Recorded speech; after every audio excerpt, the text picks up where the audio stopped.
अगली सुबह अग्रवाल हाउस सबका नाश्ता हो गया था। आशुतोष जी और आर्यन अपने काम से चले गए थे।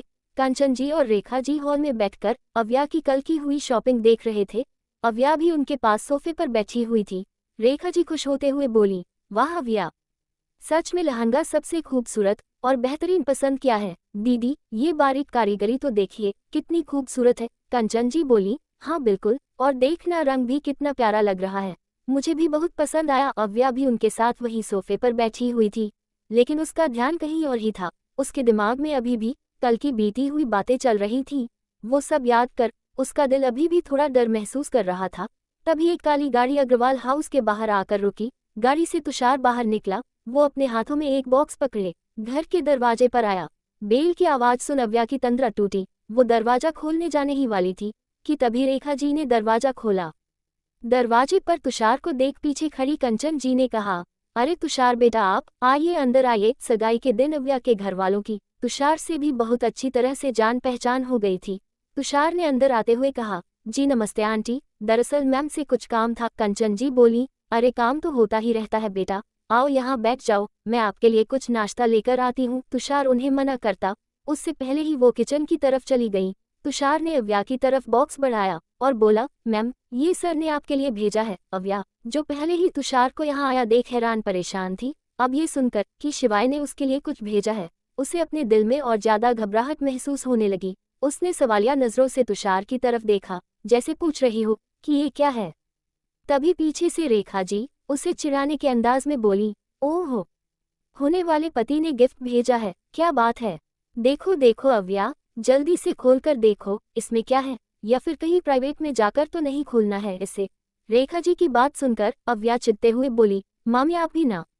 उसने तुषार के हाथ से उस बॉक्स को लिया और उसे खोलने लगी। उसमें एक लेटेस्ट लॉन्च हुआ आईफोन था। उसमें मोबाइल फोन देख अव्या को कुछ खास हैरानी नहीं हुई, होती भी क्यों, कल शिवाय ने ही उसके फोन के टुकड़े टुकड़े कर दिए थे। लेकिन तभी आर्यन भागते हुए सीढ़ियों से नीचे आया।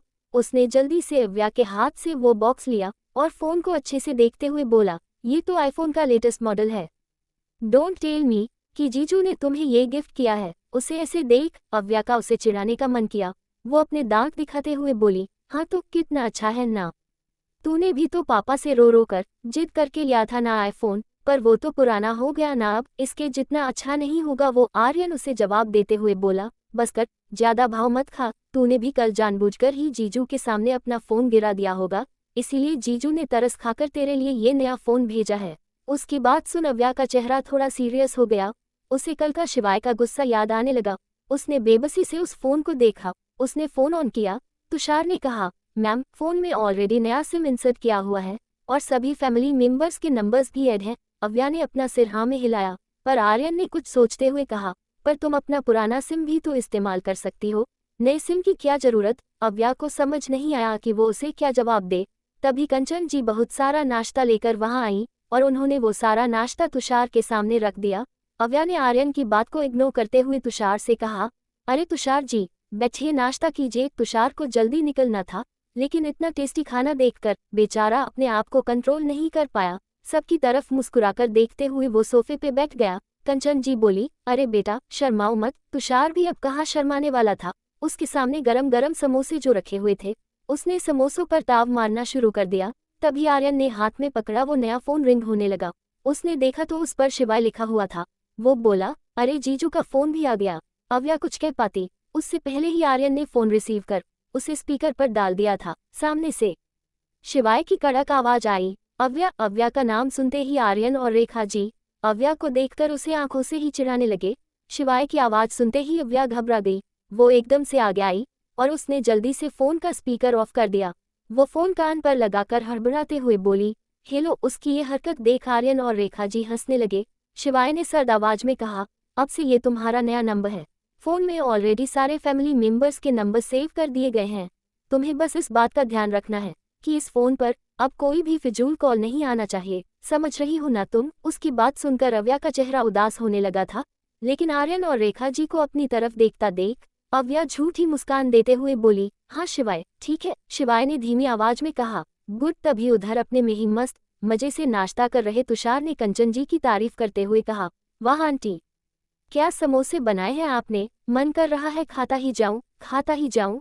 कंचन जी मुस्कुराते हुए बोली, तो खाओ बेटा, लो और लो। शिवाय, जो फोन करने ही वाला था, तुषार की आवाज सुन अव्या से बोला, तुषार अभी तक गया नहीं? अव्या धीमी आवाज में बोली, नहीं, वो यही है अभी। शिवाय ने गुस्से में अपना माथा मलते हुए कहा, उसे फोन दो। अव्या ने तुषार की तरफ जाकर उसके आगे फोन बढ़ाया और बोली, आपसे बात करनी है। तुषार ने समोसे का एक बड़ा सा बाइट लिया और उसे निगलते हुए फोन पकड़कर बोला, हेलो। यस, सामने से शिवाय ने ठंडी आवाज में कहा, तो मिस्टर तुषार मिश्रा, नाश्ता हो गया? शिवाय की बर्फीली आवाज सुन तुषार के गले में समोसा अटक गया। वो झट से खड़ा हो गया और हड़बड़ाते हुए बोला, जी sir, I mean no sir. Shivay ने दूसरी तरफ से चिल्लाते हुए कहा, नाश्ता करने के लिए भेजा था मैंने तुम्हें। अगले 5 मिनट में तुम मुझे अपने केबिन में चाहिए। तुषार ने रोंदू सूरत बनाकर उन समोसों की तरफ देखा और दिल पर पत्थर रखकर जल्दी से बाहर की तरफ भागा, वरना उसे पता था कि अगर उसे ऑफिस पहुंचने में 1 सेकंड की भी देरी हुई तो उसका वो खड़ूस बॉस उसे जिंदगी में फिर से कभी समोसे खाने नहीं देगा। कंचन जी पीछे से चिल्लाती रही, अरे बेटा, अभी तो चटनी भी नहीं ली। पर तुषार अब तक अपनी गाड़ी स्टार्ट कर चुका था। अगला दिन, सिंघानिया मेंशन। रात का वक्त। शिवाय अभी तक ऑफिस से घर नहीं आया था। बाकी सब दिनकर आराम से हॉल में बैठे हुए थे। सिंघानिया मेंशन का माहौल इस वक्त किसी जंग के मैदान से कम नहीं था, और यही जंग थी वेडिंग कार्ड चुनने की। हॉल के बड़े से टेबल पर सैकड़ों कार्ड्स के सैंपल्स बिखरे पड़े थे और हर कोई अपनी अपनी पसंद मनवाने पर तुला था। रीवा ने एक चटक गुलाबी रंग का कार्ड उठाया और उसे हवा में लहराते हुए सबको दिखाने लगी। वो चहकते हुए विजया जी से बोली, माँ, ये वाला देखो, कितना ट्रेंडी और कूल है, ये मुझे बहुत पसंद आया है, इसे ही हम पक्का कर देते हैं। वो कार्ड देख अद्वैत ने अपनी आंखें घुमाई और रीवा के हाथ से कार्ड झपकते हुए बोला, कूल? क्या कूल? हम शादी का कार्ड चुन रहे हैं, किसी रॉक कॉन्सर्ट का इनविटेशन नहीं। ये चटक गुलाबी रंग देखकर तो मेहमानों की आंखों में मोतियाबिंद हो जाएगा। उसकी बात सुन रीवा अपना मुंह बनाते हुए बोली, इवव, क्या चटक गुलाबी? इसे हॉट पिंक कहते हैं, नॉट चटक गुलाबी। वहाँ बहुत सारे महंगे बॉक्स जैसे कार्ड भी रखे हुए थे जो आजकल अमीर लोग वेडिंग कार्ड की तरह दिया करते हैं। विजया जी ने उनमें से एक भारी मखमली मैरून रंग का बॉक्स उठाया जो सोने की नक्काशी से सजा हुआ था। उन्होंने उसे खोला। अंदर एक बहुत खूबसूरत छोटी सी गणेश जी की मूर्ति थी और उसके साइड में वेडिंग कार्ड रखा गया था। उसमें बहुत सारे छोटे छोटे खूबसूरत डिब्बे भी थे जिसमें ड्राई फ्रूट्स या मिठाई दे सकते हैं। उसे देख विजया जी की आंखें चमक उठी। उन्होंने गर्व से कहा, ये देखो, इसे कहते हैं राजसी ठाठ। सिंघानिया परिवार के बेटे की शादी का कार्ड ऐसा ही होना चाहिए। लेकिन वहां बैठे बाकी सब की आंखें उस डिब्बे को देख फटी की फटी रह गई थी। अद्वैत ने कहा, इसे वेडिंग कार्ड नहीं, इसे वेडिंग डिब्बा बोलना चाहिए। वैष्णवी जी ने पास आकर उस कार्ड का वजन चेक किया और मजाक में बोली, दीदी, इसे पोस्ट करने के लिए तो हमें अलग से कुरियर ट्रक बुक करना पड़ेगा, मेहमान इसे खोलते खोलते ही थक जाएंगे। रतन, जो चुपचाप एक कोने में बैठा चॉकलेट खा रहा था, अचानक बोला, मामी, कार्ड चाहे जो भी हो, बस उसके अंदर मेन्यू कार्ड जरूर होना चाहिए। मेहमानों को ये जानने में ज्यादा दिलचस्पी होती है कि खाने में क्या है। उसकी बात सुनकर सब जोर जोर से ठहाका मारकर हंस पड़े। हॉल का माहौल हंसी मजाक और हल्की फुल्की नोक-झोंक से पूरी तरह गुलजार था। कार्ड्स की इस भीड़ में शादी की खुशी साफ झलक रही थी। भले ही हर कोई एक दूसरे की पसंद का मजाक उड़ा रहा था, लेकिन सब लोग इस वक्त को बहुत एंजॉय कर रहे थे। तभी दादी जी ने अपना चश्मा नाक पर टीका कर सामने रखा एक सफेद सुनहरा कार्ड हाथ में उठा लिया। वो उसे ध्यान से देखने लगी। उन्होंने सबको चुप कराते हुए कहा, तुम सब चुप हो जाओ, असली पसंद तो मेरी है। ये देखो, कितना सादा, सुंदर और क्लासिक। मैंने तो तय कर लिया है, मेरे शिवाय के शादी के लिए यही कार्ड छापेगा। वो कार्ड देखकर सबने अपना मुंह बना लिया। अद्वैत ने धीरे से रतन के कान में फुसफुसाते हुए कहा, दादी की पसंद मतलब 1980 का जमाना। दादी जी ने कहा, हाँ, चाहे कुछ भी कह लो मुझे, लेकिन मैं शिवाय से कहकर यही कार्ड छपवाऊंगी, उससे भी ये पसंद आएगा। वहाँ शिवाय का जिक्र आते ही सब एकदम चुप हो गए। रीवा ने दबी आवाज में कहा, भाई को पूछे क्या कि उन्हें कौन सा पसंद है।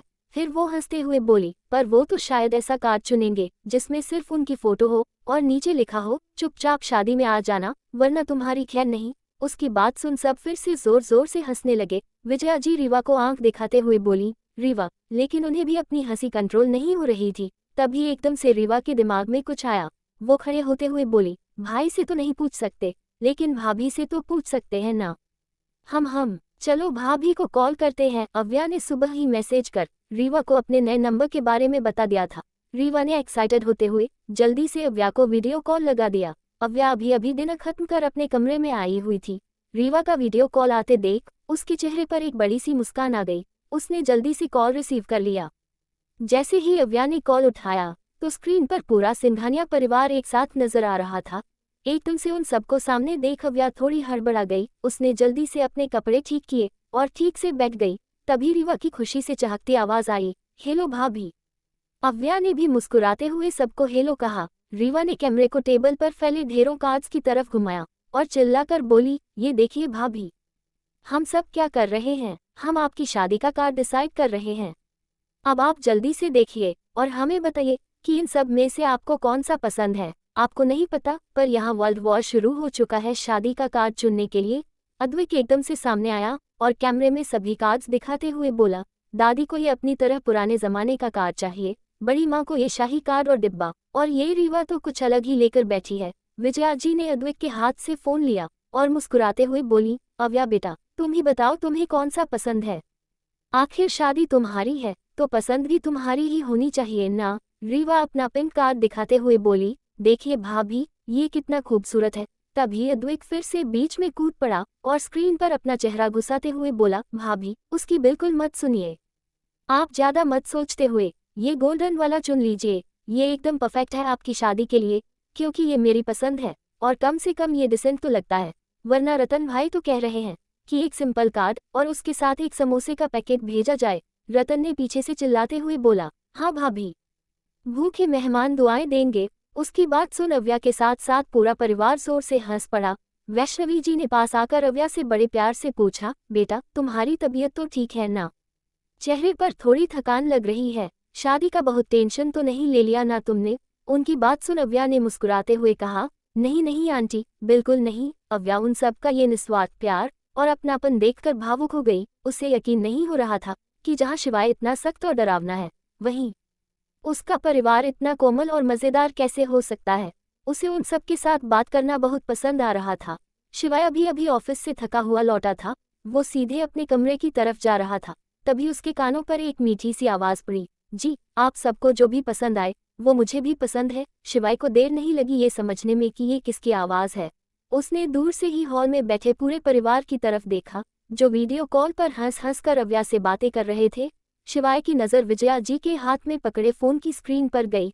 स्क्रीन पर अव्या का मुस्कुराता चेहरा दिखाई दे रहा था। उसकी वो मुस्कुराहट सच में कितनी दिलकश और हसीन थी। शिवाय पास नहीं आया, पर उसकी गहरी नज़रों ने अव्या की उस मुस्कान को दूर से ही कैद कर लिया। अव्या को सबके साथ इतना घुलते मिलते और खुश देख शिवाय के अंदर एक अजीब सी जलन होने लगी। उसे यह बात पसंद नहीं आ रही थी कि अव्या उसके सिवाय बाकी सबके साथ इतनी खुश है, लेकिन उसने अपने चेहरे पर कोई भाव नहीं आने दिए। उसने अपनी वही सख्त और बेरुखी वाली सूरत बनाए रखी। वो फिर से अपने कमरे की ओर बढ़ने लगा। तभी जैसे ही शिवाय उन सबके पास से गुजरता, विजया जी ने उसे देख लिया। वो शिवाय को रोकते हुए जल्दी से उसके पास आई। शिवाय ने भावहीन चेहरे से उनकी तरफ देखा। विजया जी ने एक शरारती मुस्कान देते हुए शिवाय की तरफ देखा और बोली, देखो अव्या, शिवाय अभी अभी ऑफिस से घर लौटा है, लो उससे भी बात कर लो। उन्होंने जल्दी से शिवाय की तरफ फोन बढ़ा दिया। शिवाय एक पल के लिए ठिठक गया, लेकिन फिर उसने बेमन से ही पर अधिकार के साथ फोन अपने हाथ में लिया। वो अपनी गहरी नजरों से स्क्रीन को देखने लगा। जैसे ही स्क्रीन पर शिवाय का चेहरा आया, अव्या की वो खिलखिलाती हुई मुस्कान शिवाय की ठंडी नजरों को देखते ही फट से गायब हो गई।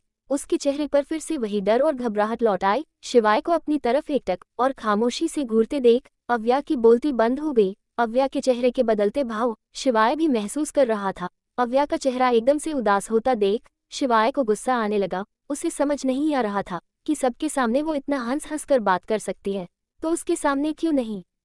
लेकिन पूरा परिवार वहीं खड़ा उन दोनों को देख रहा था, इसलिए वो शांत रहा। लेकिन वो चाहे अपने आप को कितना भी सामान्य रखने की कोशिश करे, लेकिन उसकी आंखों की वही पुरानी मालिकाना हक जताने वाली सनक छुप नहीं पा रही थी।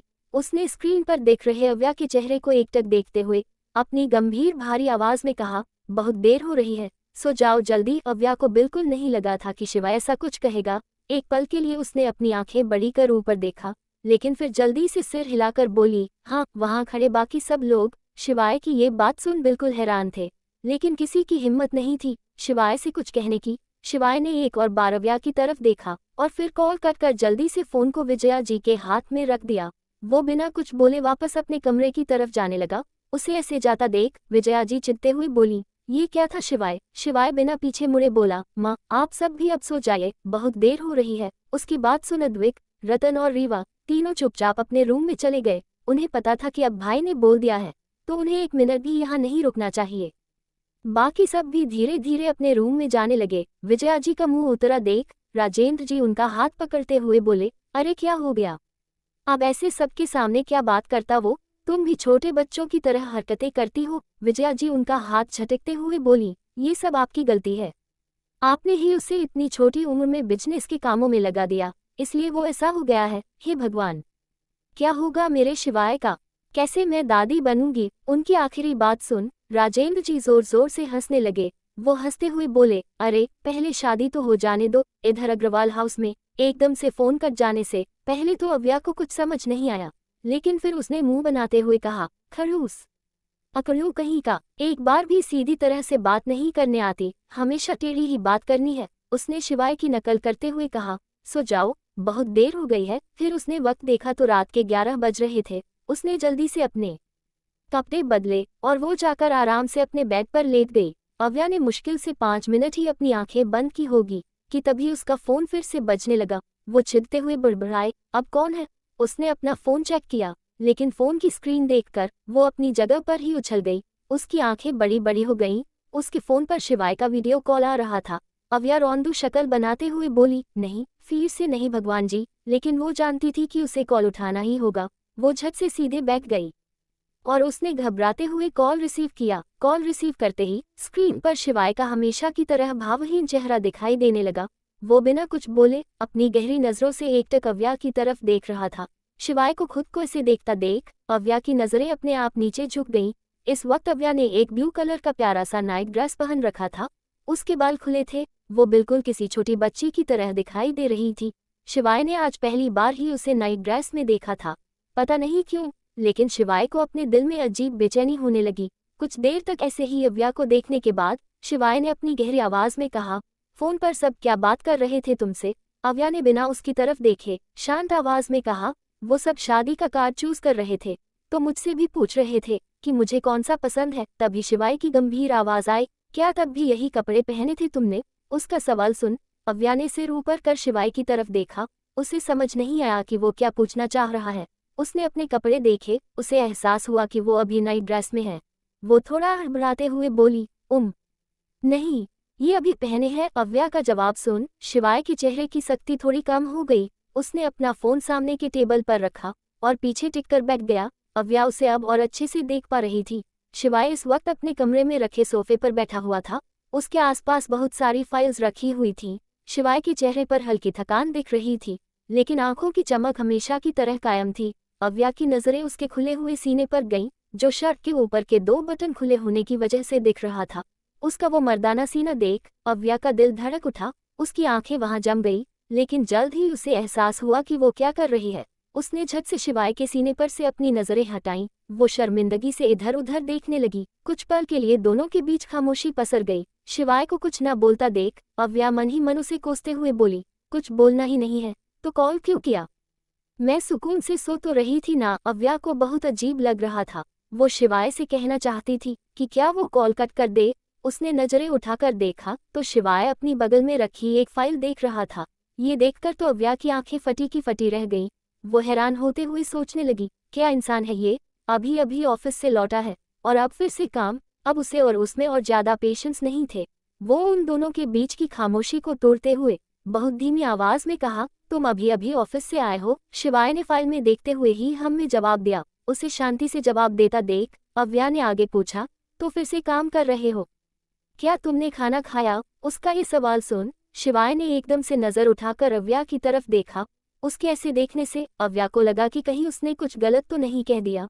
वो अपनी बात समझाती, तभी शिवाय फिर से फाइल में देखते हुए शांत आवाज में बोला, हम ऑफिस में। पहले तो अव्या डर गई थी, लेकिन शिवाय को फिर से जवाब देता देख उसने एक राहत की सांस ली। लेकिन उसके अंदर का कीड़ा कहाँ उसे शांत बैठने देने वाला था। उसने आगे पूछा, क्या तुम रोज ही इतने लेट घर आते हो? शिवाय ने कहा, ज्यादातर। अव्या ने आगे पूछा, तो तुम रोज ही डिनर बाहर करते हो? शिवाय ने कहा, कभी कभी। अव्या के सवाल खत्म ही नहीं हो रहे थे। वो बार बार उससे कुछ न कुछ पूछे जा रही थी और शिवाय शांति से एक दो शब्द में उसका जवाब दे रहा था। शिवाय दिखा तो नहीं रहा था, लेकिन उसे पसंद आ रहा था अव्या का ऐसे हक जताते हुए उससे खुलकर सवाल पूछना। अव्या ने फिर से पूछा, क्या तुम्हें नींद नहीं आ रही है? ये सवाल सुन शिवाय ने सर ऊपर कर स्क्रीन की तरफ देखा, फिर उसने अपने हाथ में पकड़ी फाइल बंद कर दी और उसे साइड में रख दिया। वो मोबाइल की स्क्रीन पर शो हो रही अव्या के चेहरे को गौर से देखने लगा। उसे ऐसा देखते देख अव्या, जो अब तक जो दिल में आए वो बेफिक्री से पूछी जा रही थी, वो एकदम से शांत हो गई। वो शिवाय की आंखों की तपिश को झेल नहीं पाई। उसने जल्दी से अपनी नजरें झुका ली। शिवाय उसे कुछ देर तक खामोशी से देखता रहा। अव्या को देखते देखते उसकी आंखों में अब ठंडापन नहीं, बल्कि उसकी जगह एक गहरा और मदहोश करने वाला आकर्षण था। वो अपनी धीमी पर हक जताने वाली आवाज में बोला, पास आओ। उसकी बात सुन अव्या अचानक से चौंकते हुए बोली, क्या? शिवाय ने भौहें सिकोड़ते हुए कहा, मैंने कहा पास आओ, फोन को अपने और करीब करो। अव्या ने जैसे ही स्क्रीन को करीब किया, शिवाय ने स्क्रीन पर दिख रही उसकी उन झील जैसी आंखों को छुआ। वो बहुत धीमी आवाज में बोला, ये आंखें मुझे पागल करती हैं। शिवाय का ये बदला अंदाज देख अव्या को अपने दिल में एक मीठी सी घबराहट महसूस होने लगी। उसका दिल जोर जोर से धड़कने लगा। शिवाय की नजर उसकी गर्दन पर गई, जो अव्या के बालों के नीचे ढकी हुई थी। उसे देख शिवाय अपनी अधिकार भरी गहरी आवाज में बोला, अपने बाल पीछे करो। शिवाय की नजरें अपनी गर्दन पर देख अव्या समझ रही थी कि वो क्या देखना चाह रहा है। अव्या शिवाय से बहस कर उसे फिर से गुस्सा नहीं दिलाना चाहती थी। उसने थोड़ा हिचकिचाते हुए अपने बालों को पीछे की तरफ किया। बालों के हटते ही शिवाय की नजरें सबसे पहले अव्या के गले में पहने उस नेकलेस पर गईं। उसके कॉलरबोन के बीच झूलता वो मोती बहुत खूबसूरत लग रहा था, लेकिन तभी शिवाय की नजरें उस मोती से नीचे अव्या की गोरी स्किन पर गईं। वहां नजर जाते ही उसकी सांसें एक पल के लिए अटक सी गईं। अव्या के नाइट सूट का गला थोड़ा डीप था, जिस वजह से उसका क्लीवेज हल्का दिखाई दे रहा था, जो अब तक बालों की वजह से ढका हुआ था।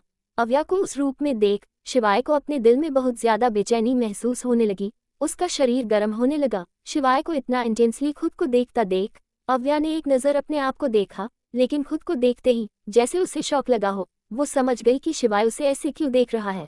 उसने जल्दी से साइड में रखा दुपट्टा उठाकर अपने आप को ढक लिया। शर्म से उसे वहां से भाग जाने का मन करने लगा। उसे दुपट्टा ओढ़े देख शिवाय की भौहें सिकुड़ गईं। उसके सामने अव्या का ऐसे खुद को छुपाना उसे बिल्कुल पसंद नहीं आया। वो सर्द आवाज में बोला, ये क्या हरकत है अव्या, इसे हटाओ, मुझे देखना है। उसकी बात सुन अव्या हैरानी और शर्म दोनों के मिले जुले भाव से शिवाय को देखने लगी, लेकिन शिवाय को ना कभी शर्म महसूस होती थी ना कोई झिझक। वो डिमांडिंग टोन में अव्या से बोला, जल्दी हटाओ इसे। शिवाय को जिद करता देख अव्या का चेहरा शर्म से भर गया था। वो थोड़ा हिचकिचाते हुए बोली, शिवाय प्लीज अभी नहीं। उसकी इतनी मीठी आवाज सुन शिवाय का दिल और ज्यादा तड़पने लगा। वो थोड़ी कड़क आवाज में बोला, तुम हटा रही हो या मैं खुद वहां आऊं? अगर मैं वहां आ गया ना तो ये दुपट्टा तो हटेगा ही, लेकिन तुम्हारे शरीर पर हजारों नए निशान बन जाएंगे। उसकी बात सुन अव्या के गाल शर्म से लाल टमाटर जैसे हो गए। अब बेचारी क्या ही करती। उसे पता था कि शिवाय की बात टालना मतलब उसके गुस्से को दावत देना है। उसने शर्माते हुए बहुत धीरे धीरे अपने कांपते हाथ से अपने दुपट्टे को हटाया। दुपट्टे के हटते ही अव्या का वो हसीन रूप फिर से शिवाय के सामने था। शिवाय फिर से अपनी गहरी नजरों से उसे देखने लगा। शिवाय उसे एक शिकारी की तरह निहारने लगा, जैसे वो उसे अपनी आंखों से ही पी जाना चाहता हो। शिवाय को इस तरह से अपने आप को देखता देख शर्म से अव्या ने अपने चेहरे को अपने दोनों हाथों से छुपा लिया। उसका दिल बहुत बहुत जोर से धड़कने लगा। वो लंबी लंबी सांसें लेने लगी। वो शिवाय की तरफ देख भी नहीं पा रही थी। अव्या को इतना शर्माता देख शिवाय के चेहरे पर एक डेविल मुस्कान आ गई। उसकी आंखों की चमक और भी तीखी हो गई। वो अपनी मदहोशी भरी आवाज में बोला, क्या तुम भूल गई कि मैंने तुमसे क्या कहा था? मैंने कहा था ना तुमसे, तुम्हें किसी भी हाल में किसी भी तरह से देखने का हक है मुझे, और वो हक सिर्फ मुझे है। शिवाय की बातें सुन अव्या के गाल और ज्यादा लाल हो रहे थे। शिवाय की नजरें अब अव्या की गर्दन पर बने लाल निशानों पर गईं। नीली रोशनी में वे लाल निशान अव्या की गोरी त्वचा पर और ज्यादा खुलकर दिखाई दे रहे थे। उसे देखते ही शिवाय की सांसें तेज हो गईं। उसका मन किया कि वो अभी अव्या के पास जाए और उसे अपने आप में समा ले। अव्या का ये दिलकश रूप शिवाय को बेकाबू कर रहा था। वो मदहोशी से बोला, 8 दिन और फिर तुम यहाँ होगी इस कमरे में मेरे साथ। शिवाय की ये आखिरी बात सुन अव्या का दिल शर्म और घबराहट से भर गया। उसे एहसास हुआ अब कुछ दिन बाद उसे सुबह शाम हर वक्त शिवाय का सामना करना पड़ेगा। शिवाय की ऐसी जुनून भरी बातें अव्या को अलग ही कश्मकश में डाल रही थी। उससे समझ नहीं आ रहा था कि वह इस इंसान से नफरत करे या उसके इस जुनून भरे पागलपन से डरे, लेकिन अब चाहे जो भी हो, उसने अब इस शादी को स्वीकार करने के लिए अपने आप को तैयार कर लिया था। रात का सन्नाटा अब गहराता जा रहा था, लेकिन शिवाय की कातिल नजरें अभी भी अव्या पर जमी हुई थी। अव्या थक चुकी थी, उसे अब नींद आने लगी थी, पर उसे समझ नहीं आ रहा था कि वो शिवाय से कैसे कहे। वो डरते हुए धीमी आवाज में शिवाय से बोली, शिवाय, बहुत रात हो गई है। अव्या को इतनी सहजता से अपना नाम लेते देख शिवाय को एक अजीब सा सुकून अपने दिल में महसूस हुआ, लेकिन उसने अपने चेहरे पर कुछ आने नहीं दिया। वो हमेशा की तरह सख्त आवाज में बोला, तो उसका ये एक शब्द ही काफी था अव्या को चुप कराने के लिए। अव्या समझ गई कि अब शिवाय से कुछ भी बोलना बेकार है। बिना बहस करते हुए उसने अपना फोन स्टैंड पर टिकाया और बेड पर लेट गई। उसे लगा कि शायद शिवाय थोड़ी देर में खुद ही कॉल कट कर देगा। धीरे धीरे अव्या की आंखों में नींद उतर आए और वह गहरी नींद में सो गई, लेकिन दूसरी तरफ शिवाय की आंखों में नींद का नामो निशान नहीं था। पूरी रात शिवाय अव्या के खूबसूरत मासूम चेहरे को स्क्रीन के जरिए निहारता रहा, जैसे वह उसकी मासूमियत को अपनी रूह में उतारना चाहता हो। हर बीतते पल के साथ अव्या के लिए शिवाय का जुनून और पागलपन बढ़ता जा रहा था, इतना ज्यादा कि जिसकी कोई हद ही नहीं थी। और उस सब से बेखबर अव्या सुकून से अपनी नींद पूरी कर रही थी। अव्या के चेहरे को देखते हुए शिवाय अपनी भारी आवाज में बोला, कुछ और रातें सुकून से काट लो, क्योंकि फिर तुम्हारी रातें और सुकून दोनों पर शिवाय सिंघानिया का कब्जा होगा।